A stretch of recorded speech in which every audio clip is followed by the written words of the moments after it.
بصوا يا حبايبي الطبق الجميل اللي احنا عملناه دوت.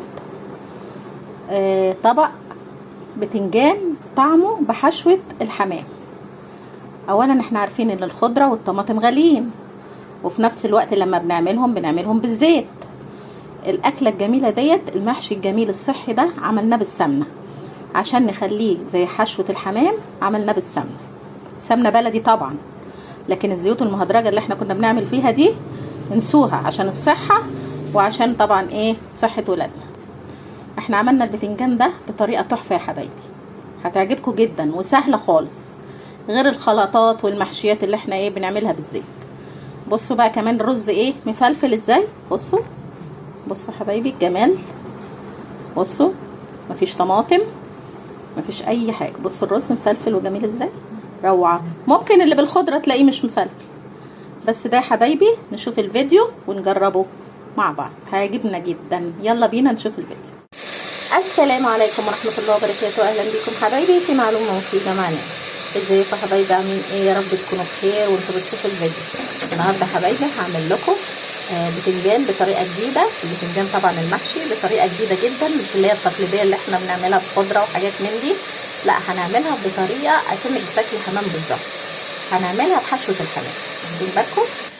هنا يا حبايبي جبنا البتنجان اللي هو مخدد على اسود على ابيض وفلفل رومي.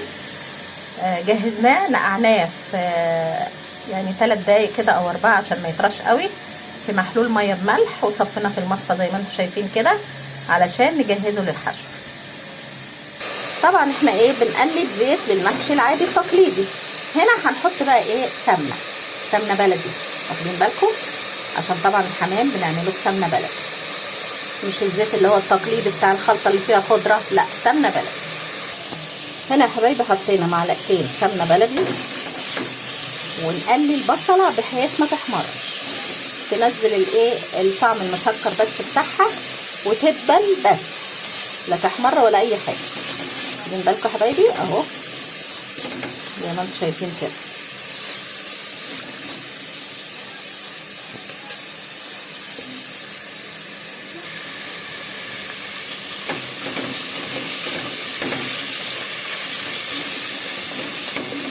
نصفر البصله زي ما قلت لكم، تدبل بس وتحس انها ما تاخدش لون احمر خالص، تنزل بس الماده المسكره اللي فيها وخلاص.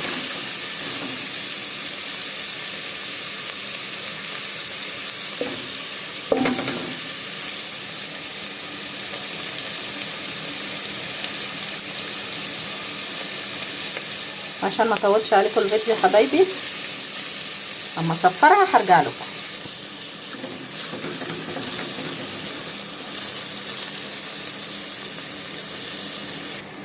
يا حبايبي داخله على دبلت، وداخله على صفاره اهي، يعني تبقى برضو بيضه مش صفرة قوي اهي.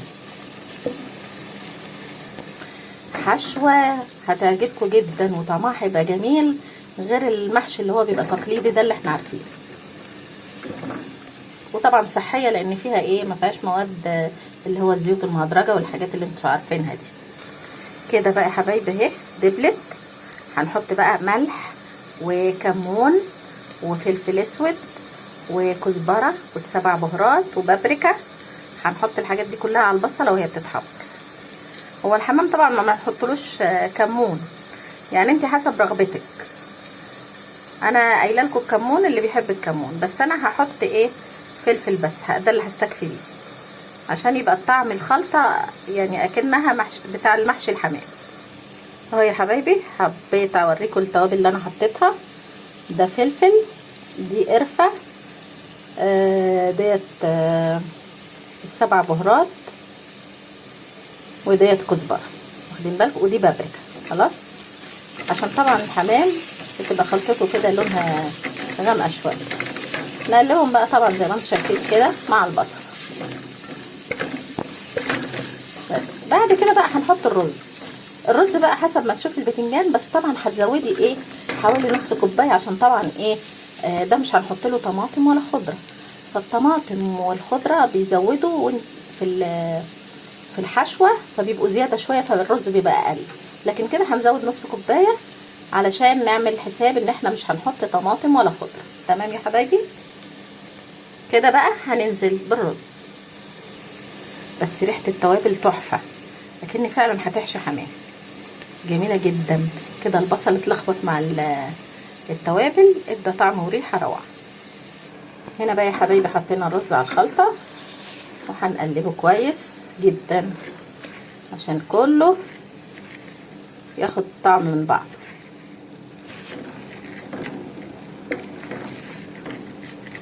هقلبه حلو يا حبايبي وارجع لكم. تحفه تحفه تحفه، ريحه جميله والله، احلى من الخضره واحلى من الطماطم وخفيف.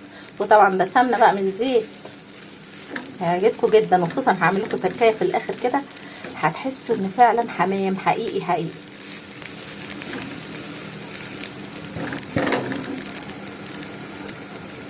نقلب بقى 3 دقايق او دقيقتين ونشوف هنعمل ايه.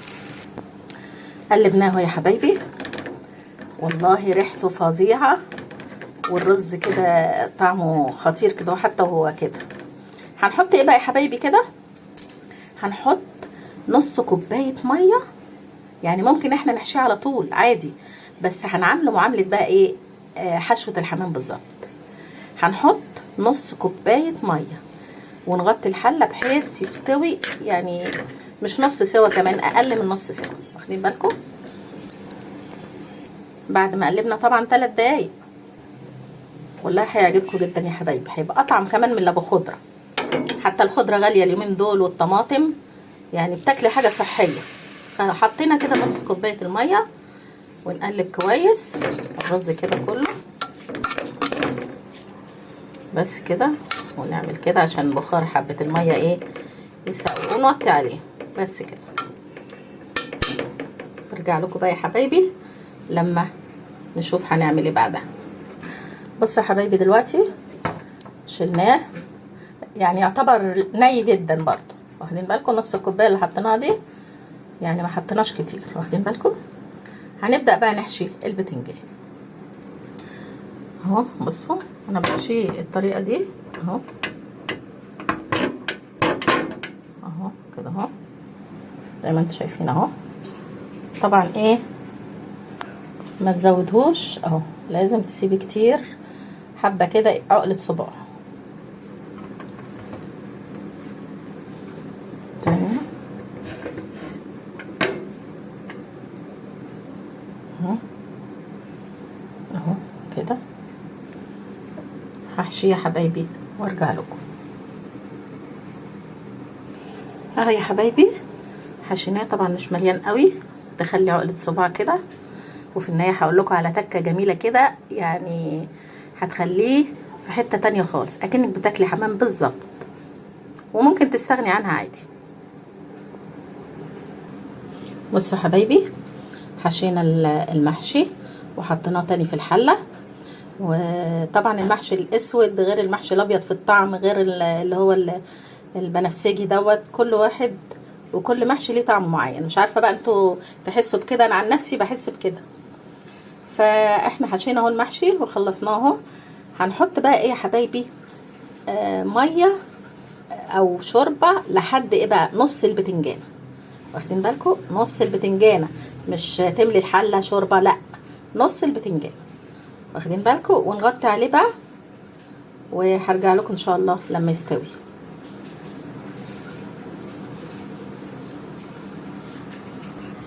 هنا بقى يا حبايبي هنعمل ايه؟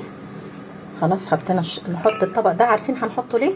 عشان اما نحط الشوربه عليها ما تبعترش الرز وايه، وتنزل في الرز في المحشي في ايه، يخرج بره الحله، يخرج بره البتنجان، واخدين بالكم يا حبايبي؟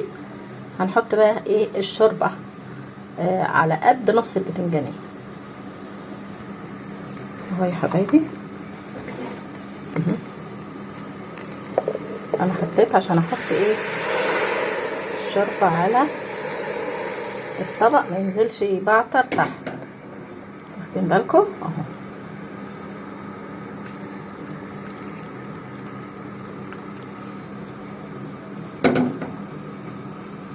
نبص كده نشوف لحسن ايه ينزل عليه، يملى الحله. بس كده كفايه قوي. هنا حبايبي بقى هنشيل الطبق، شيلناه طبعا اهو زي ما انتم شايفين، وبعدين هنغطي وارجع لكم لما يستوي. بصراحه هتحسوا بفرق جامد غير اللي هو بيبقى بخضره ده، يعني بصراحه جميل جدا. غير انه جميل فهو صحي طبعا، لان معمول بسمنه بلدي مش بزيوت مهدرجه.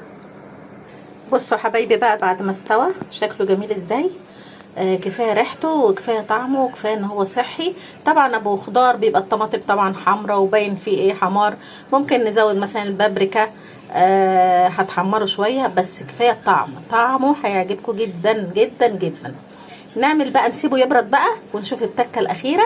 هو كده طعمه جميل جدا، انا دقت واحده لقيتها تحفه بصراحه، غير اللي هو بالخلطه اللي هو بالطماطم والخضار اللي هي الشبت وبقدونس وكزبره. انا دلوقتي التكه الاخيره بقى اللي هنعملها. هو طعمه جميل دلوقتي، هتحسسكم ان هو فعلا حمام 100%. هو كده طعم الرز جميل جدا زي الحمام، بس احنا هنعمل الحته اللي هي ايه بتاعه الحمام بقى الاخيره، هنشوفها بقى لما يبرد واوريلكم هنعمل فيه ايه. بصوا حبايبي، عشان طبعا ايه ما نملمقهوش خالص ويبقى كله شوربه على قد ازاي. يعني المفروض اصلا البتنجان دوت نسقيه، عشان ده بنعمله زي الحمام طبعا، نسقيه على القد بالظبط، ما يبقاش زي التاني ساعات بيفيد بتلاقي تحت بقى سوائل كتير وبتتاكل برضو بيبقى طعمها حلو. بس دوت عشان هنعمل فيه التكه اللي هقول لكم عليها دلوقتي. ايه لازم يكون كده نص البتنجانه، يعني احنا عملنا الشوربه لحد نص البتنجانه كده كده اهو، عشان يبقى الرز مفلفل مش معجن، عشان هنبدا بقى نحمره التحميره بتاعه الحمام. هنا بقى يا حبايبي حطينا معلقه، حسب معلقه سمنه بلدي برضو، حسب ما هتحطي وهتحمري قد ايه بالظبط، عشان كله يبقى بسمنه بلدي وصحي من غير الزيوت اللي احنا قلنا عليها المهدرجه، اللي هي بتبقى غير صحيه. والبتنجان هنا برد، نبدا بقى ايه نحمره. ما اقولكوش على طعمه وريحته هو كده، فما بالك بقى اما بيتحمر اكنك بتاكلي حمام بالظبط. احنا دلوقتي بنحمر البتنجان، طبعا الابيض برضو لما نحطه بيبقى باين فيه التحمير، لكن دوت بيبقى فيه برضو بيبقى باين، بس كفايه ان طعمه تحفه وجميل جدا روعه. هتدمنيها المحشي بتاع البتنجان ده. وطبعا زي ما احنا عارفين الخضره غاليه والطماطم غاليه، يعني انت بتاكلي حاجه صحيه وفي نفس الوقت الغالي يعني مش محتاجينه خلاص. قلبنا على الناحيه الثانيه اهي، الريحه طالعه اكني حمام بالظبط. وطبعا ما ملوناش البتنجان، ما اتملاش رز قوي، فهتحسي بطعم جميل جدا ومفلفل ورائع. بصوا حبايبي، حمرت الحبه الصغيرين دول عشان اوريهم لكم، ولا نازل طبعا رز في منه ولا اي حاجه، جميل وتحفه وطري. شوفوا ازاي، شوفوا اما اوريكم الرز المفلفل. بصوا الرز مفلفل ازاي، ولا معجن ولا اي حاجه. بصوا الجمال واللون الخطير والطعم الجميل، روعه يا حبايبي. اتمنى يا حبايبي الفيديو يكون عجبكم وتجربوه، طعمه خطير وصحي. والسلام عليكم ورحمه الله وبركاته.